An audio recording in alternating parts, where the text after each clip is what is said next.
সবাইয়ের জন্য বলছি, শান্তিকুঞ্জের বাড়ি রেড করা হয়েছে সিবিআই দিয়ে। শান্তিকুঞ্জের ছেলে বিজেপিতে যাওয়ার পরে শান্তিকুঞ্জের বাড়ি রেড করা হয়েছে। আবার শান্তিকুঞ্জের বাড়ি যখন রেড করতে গিয়েছিল সিবিআই, তখন তার বাড়ির লোকেরা তাকে হেল্প করেছে, কিন্তু কাজকলা কিছু পায়নি। কিন্তু রেড যে হয়েছে, সিবিআই যে রেড করেছে, সিবিআই নিজেও জানে না, আমিও জানি না, আপনিও জানেন না। একটু অবাক হচ্ছেন, আর অবাক তো হবেন। সোশ্যাল মিডিয়া, সোশ্যাল নেটওয়ার্ক কি জানে না, কোনো নিউজ চ্যানেলে জানে না যে শান্তিকুঞ্জের বাড়ি সিবিআই দিয়ে রেড করা হয়েছিল। তখন শান্তিকুঞ্জের ছেলে নাকি অন্য কোথাও ছিল। আরে এটা আমার কথা নয়, এটা শান্তিকুঞ্জের ছেলের মুখের কথা। মানুষ কতটা পাগল, কতটা মানসিকভাবে অসুস্থ থাকলে এরকম বার্তা দিতে পারে, তোমরা নিজেরাই দেখো, শোনো। আমি উদাহরণ দিয়ে বলেছিলাম, শোনো, আমি নিজে ভুক্তভোগী।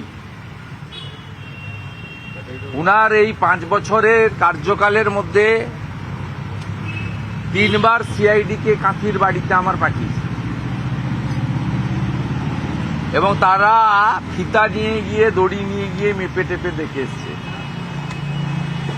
সেখানে বাধা দেওয়া তো দূরের কথা, আমি যদিও ছিলাম না, আমার বাবা মা সহ বাড়ির লোকজন তাদের সহযোগিতা করিয়েছে, চা বিস্কুট খাইয়েছে।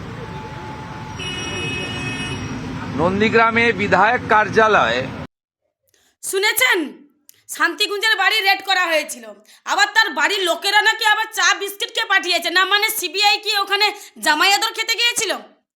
যে সিবিআই সচ্চক্ষে দেখেছে টেলিভিশনে, যে সে কাগজে মুড়ে টাকা নিচ্ছে, যে সিবিআই নিজের মুখে শুনেছে, যে শান্তিকুঞ্জের ছেলে নিজের মুখে স্বীকার করেছে যে সে নারদাকাণ্ডে জড়িত, যে সিবিআই সোশ্যাল নেটওয়ার্কে দেখেছে যে বিজেপির আরএসএসের কর্মী 2.5 কোটি টাকা তার কাছ থেকে নিয়েছে শান্তির ছেলে, তারপরেও দেখে নাকি সিবিআই তার বাড়ি থেকে কিচ্ছু পায়নি, চার বিস্কিটকে বাড়ি চলে আসে।